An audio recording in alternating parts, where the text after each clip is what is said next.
या देवी सर्वभूतेषु मां शक्तिरूपेण संस्थिता नमस्तस्यै नमस्तस्यै नमस्तस्यै नमो नमः। जय माता दी मित्रों, आज माघ गुप्त नवरात्रि का चौथा दिन है। माघ गुप्त नवरात्रि के चौथे दिन आप सभी सुनेंगे श्री दुर्गा सप्तशती पाठ अध्याय 5, 6, 7 और 8 की कथा। तो प्रेम से बोलिए माता रानी की जय। 5वें अध्याय की कथा में आप सभी सुनेंगे देवताओं द्वारा देवी की स्तुति, चंड मुंड के मुख से अंबिका के रूप की प्रशंसा सुनकर शुंभ का उनके पास दूत भेजना और दूत का निराश लौटना। महर्षि मेधा ने कहा, पूर्व काल में शुंभ निशुंभ नामक असुरों ने अपने बल के मद से इंद्र का त्रिलोकी का राज्य और यज्ञों के भाग छीन लिए और वह दोनों इसी प्रकार सूर्य, चंद्रमा, धर्मराज और वरुण के अधिकार भी छीनकर स्वयं ही उनका उपयोग करने लगे। वायु और अग्नि का कार्य भी वही करने लगे और इसके पश्चात उन्होंने जिन देवताओं का राज्य छीना था उनको अपने अपने स्थान से निकाल दिया। इस तरह से अधिकार छीने हुए तथा दैत्यों द्वारा निकाले हुए देवता अपराजित देवी का स्मरण करने लगे कि देवी ने हमको वर दिया था कि मैं तुम्हारी संपूर्ण विपत्तियों को नष्ट करके रक्षा करूंगी। ऐसा विचार कर सब देवता हिमालय पर गए और भगवती विष्णु माया की स्तुति करने लगे। देवताओं ने कहा, देवी को नमस्कार है, शिव को नमस्कार है, प्रकृति और भद्रा को नमस्कार है। हम लोग रौद्र नित्या और गौरी को नमस्कार करते हैं। ज्योत्सनामयी चंद्र रूपिणी व सुख रूपा देवी को निरंतर नमस्कार है। शरणागतों का कल्याण करने वाली वृद्धि सिद्धि रूपा देवी को हम बार बार नमस्कार करते हैं और नैऋत्य राज्यों की लक्ष्मी तथा सर्वाणी को नमस्कार है। दुर्गा को दुर्ग स्थलों को पार करने वाली दुर्गपारा को, सारा सर्वकारिणी ख्याति कृष्ण और धूम्र देवी को सदैव नमस्कार है। अत्यंत सौम्य तथा अत्यंत रौद्र रूपा को हम नमस्कार करते हैं, उन्हें हमारा बारंबार प्रणाम है। जगत की आधारभूत कृति देवी को बार बार नमस्कार करते हैं। जिस देवी को प्राणी मात्र विष्णु माया कहते हैं उनको नमस्कार है, उसको नमस्कार है, उसको नमस्कार है। जो देवी संपूर्ण प्राणियों में चेतना कहलाती है उसको नमस्कार है, उसको नमस्कार है, उसको नमस्कार है। जो देवी संपूर्ण प्राणियों में बुद्धि रूप से स्थित है उसको नमस्कार है, उसको नमस्कार है, उसको नमस्कार है। जो देवी सब प्राणियों में निद्रा रूप से विराजमान है उसको नमस्कार है, उसको नमस्कार है, उसको नमस्कार है। जो देवी संपूर्ण प्राणियों में शुद्धा रूप से विराजमान है उसको नमस्कार है, उसको नमस्कार है, उसको नमस्कार है। जो देवी संपूर्ण प्राणियों में छाया रूप से स्थित है उसको नमस्कार है, उसको नमस्कार है, उसको नमस्कार है। जो देवी सब प्राणियों में शक्ति रूप से स्थित है उसको नमस्कार है, उसको नमस्कार है, उसको नमस्कार है। जो देवी संपूर्ण प्राणियों में तृष्णा रूप से स्थित है उसको नमस्कार है, उसको नमस्कार है, उसको नमस्कार है। जो देवी सब प्राणियों में शांति रूप से स्थित है उसको नमस्कार है, उसको नमस्कार है, उसको नमस्कार है।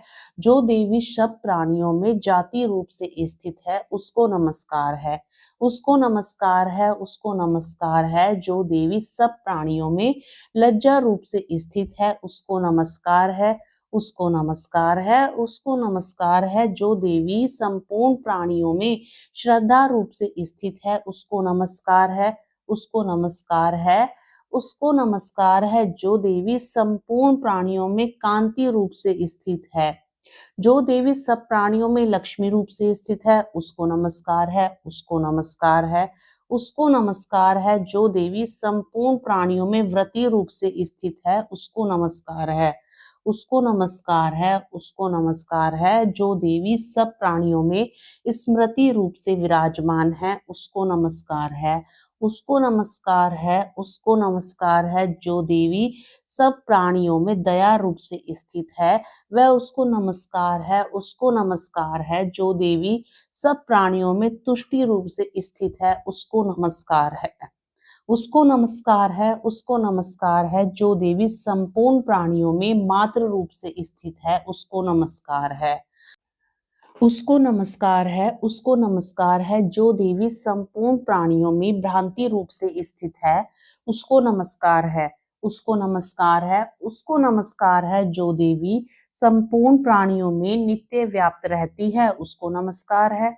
उसको नमस्कार है, उसको नमस्कार है जो देवी चैतन्य रूप से उस संपूर्ण संसार को व्याप्त करके स्थित है, उसको नमस्कार है।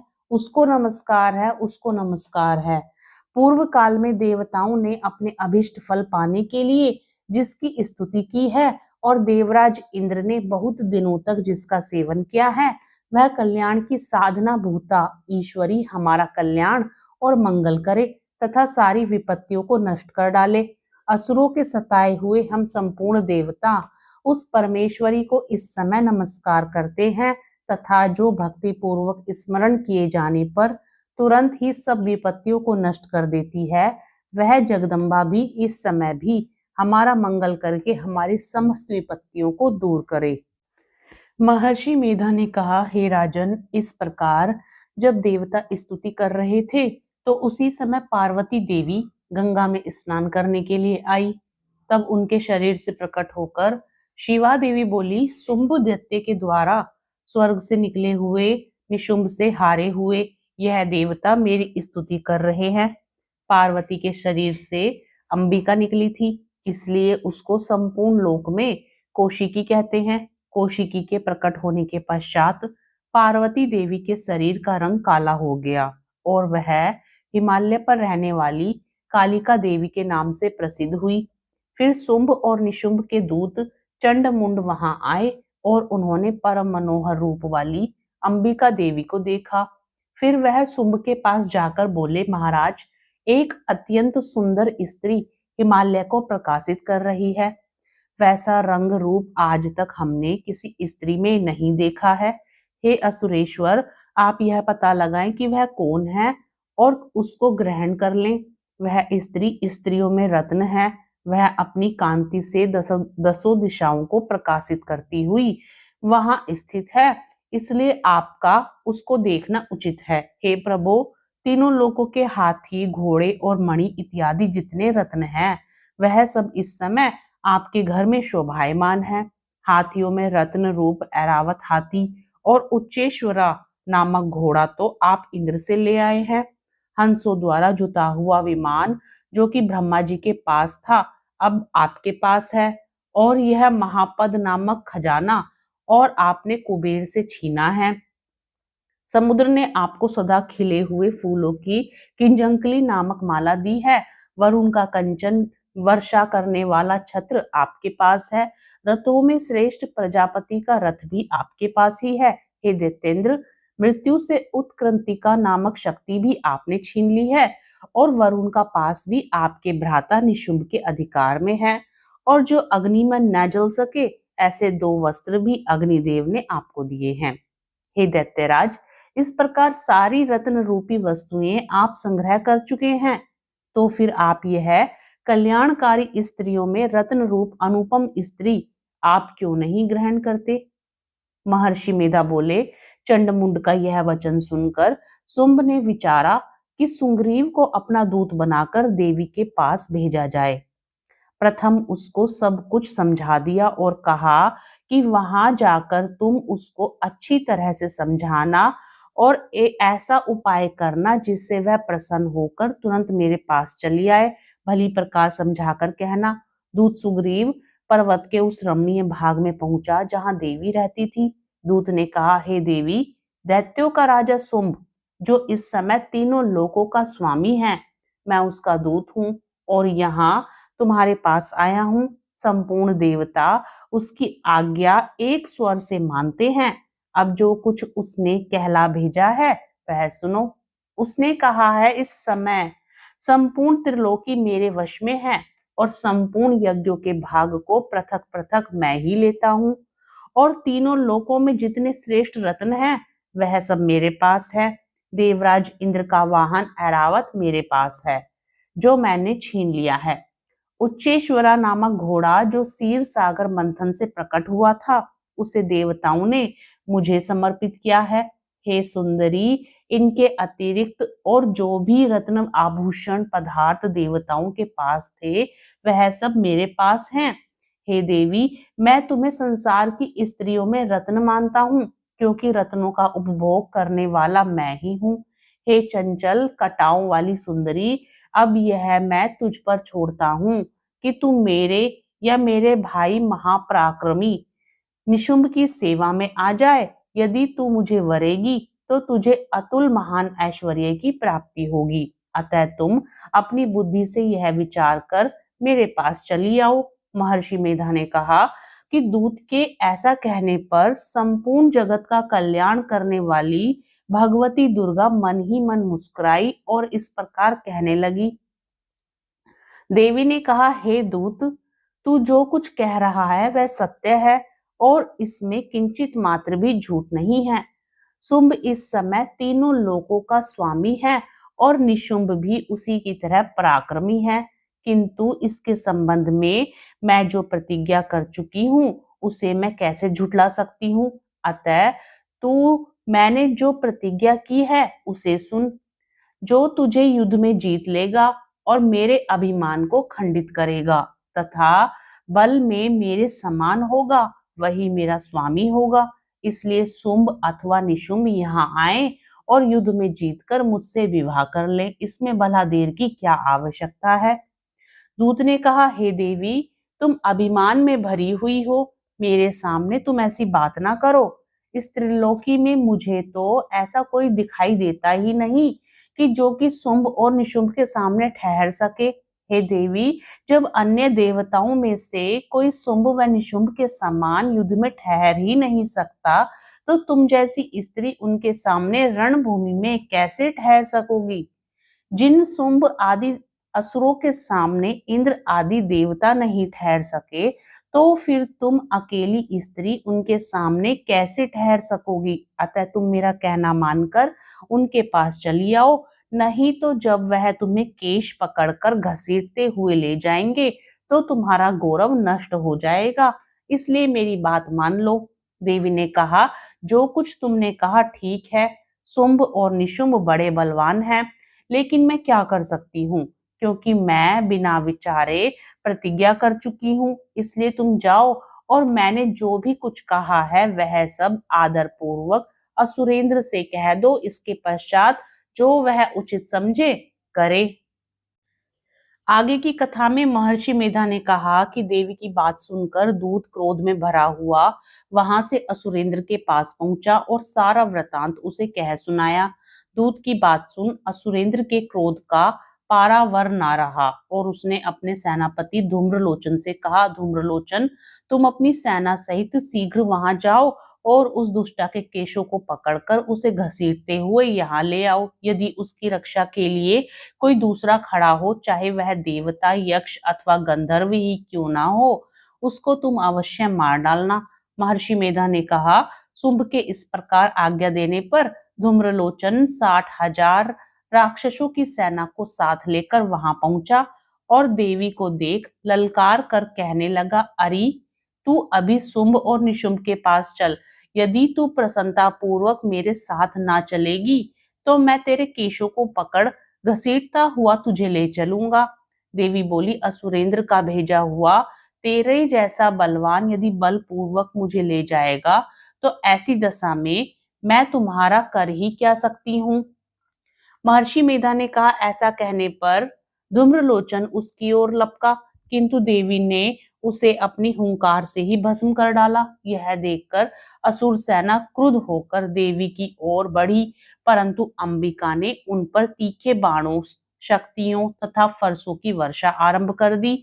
इतने में देवी का वाहन भी अपनी ग्रीवा के बालों को झटकता हुआ और बड़ा भारी शब्द करता हुआ असुर सेना में कूद पड़ा। उसने कई असुर अपने पंजों से, कई अपने जबड़ों से और कई को धरती पर पटक कर अपनी दाढ़ों से घायल करके मार डाला। उसने कई असुरों के अपने नख से पेट फाड़ डाले और कई असुरों का तो केवल थप्पड़ मारकर सिर धड़ से अलग कर दिया।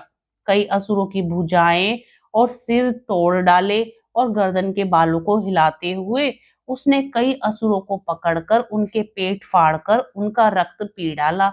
इस प्रकार देवी के उस महाबलवान सिंह ने क्षण भर में असुर सेना को समाप्त कर दिया।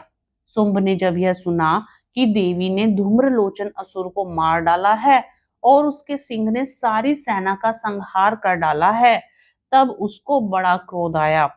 उसके मारे क्रोध के होठ फड़फड़ाने लगे और उसने चंड तथा मुंड नामक महाअसुरों को आज्ञा दी कि हे चंड, हे मुंड, तुम अपने साथ एक बड़ी सेना लेकर वहां जाओ और उस देवी के बाल पकड़कर उसे बांधकर तुरंत यहाँ ले आओ। यदि उसको यहाँ लाने में किसी भी प्रकार का संदेह हो तो अपनी सेना सहित उससे लड़ते हुए उसको मार डालो, और जब वह दुष्टा और उसका सिंह दोनों मर जाएं तब भी उसको बांधकर यहाँ ले आना। आगे की कथा में महर्षि मेधा ने कहा, दैत्यराज की आज्ञा पाकर चंड और मुंड चतुरांगिनी सेना को साथ लेकर हथियार उठाए देवी से लड़ने के लिए चल दिए। हिमालय पर्वत पर पहुंचकर उन्होंने मुस्कुराती हुई देवी जो सिंह पर बैठी हुई थी देखा। जब असुर उनको पकड़ने के लिए तलवारें लेकर उनकी ओर बढ़े तब अंबिका को उन पर बड़ा क्रोध आया और मारे क्रोध के उनका मुख काला पड़ गया, उनकी भ्रुकुटियां चढ़ गई और उनके ललाट में से अत्यंत भयंकर तथा अत्यंत विस्तृत मुख वाली लाल आंखों वाली काली प्रकट हुई, जो कि हाथों में तलवार और पाश लिए हुए थी। वह विचित्र खड्ग धारण किए हुए थी तथा चीते के चर्म की साड़ी एवं नरमुंडों की माला पहन रखी थी। उसका मांस सूखा हुआ था और शरीर केवल हड्डियों का ढांचा था, और जो भयंकर शब्द से दिशाओं को पूर्ण कर रही थी। वह असुर सेना पर टूट पड़ी और दैत्यों को भक्षण करने लगी। वह पाशर्व रक्षकों, अंकुशधारी महावतों, हाथियों पर सवार योद्धाओं और घंटा सहित हाथियों को एक हाथ से पकड़ पकड़ कर अपने मुंह में डाल रही थी, और इसी प्रकार वह घोड़ों, रथों, सारथियों व रथों में बैठे हुए सैनिकों को मुंह में डालकर भयानक रूप से चबा रही थी। किसी के केस पकड़कर, किसी को पैरों से दबाकर और किसी दैत्य को छाती से मसलकर मार रही थी।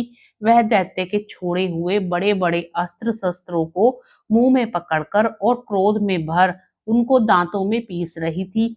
उसने कई बड़े बड़े असुर भक्षण कर डाले, कितनों को रोन डाला और कितनी उसकी मार के आगे भाग गए। कितनों को उसने तलवार से मार डाला, कितनों को अपने दांतों से समाप्त कर दिया, और इस प्रकार से देवी ने क्षण भर में संपूर्ण दैत्य सेना को नष्ट कर दिया।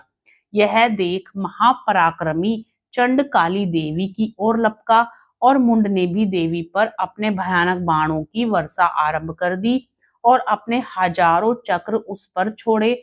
उस समय वह चमकते हुए बाण व चक्र देवी के मुख में प्रविष्ट हुए इस प्रकार दिख रहे थे जैसे मानो बहुत से सूर्य मेघों की घटा में प्रविष्ट हो रहे हों। इसके पश्चात भयंकर शब्द के साथ काली ने अत्यंत जोश में भरकर विकट अट्टहास किया। उसका भयंकर मुख देखा नहीं जाता था। उसके मुख से श्वेत दांतों की पंक्ति चमक रही थी। फिर उसने तलवार हाथ में लेकर हूं शब्द कहकर चंड के ऊपर आक्रमण किया और उसके केस पकड़कर उसका सिर काटकर अलग कर दिया। चंड को मरा हुआ देखकर मुंड देवी की ओर लपका, परंतु देवी ने क्रोध में भरे उसे भी अपनी तलवार से यमलोक पहुंचा दिया। चंड और मुंड को मरा हुआ देखकर उसकी बाकी बची हुई सेना वहां से भाग गई। इसके पश्चात काली चंड और मुंड के कटे हुए सिरों को लेकर चंडिका के पास गई और प्रचंड अट्टहास के साथ कहने लगी, हे देवी, चंड और मुंड दो महादैत्यों को मारकर तुम्हें भेंट कर दिया है। अब शुंभ और निशुंभ का तुमको स्वयं वध करना है।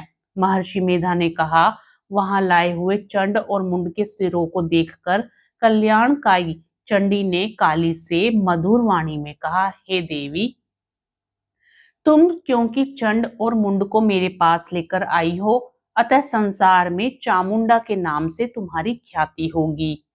महर्षि मेधा ने कहा, चंड और मुंड नामक असुरों के मारे जाने से और बहुत सी सेना के नष्ट हो जाने से असुरों के राजा प्रतापी शुंभ ने क्रोध युक्त होकर अपनी संपूर्ण सेना को युद्ध के लिए तैयार होने की आज्ञा दी।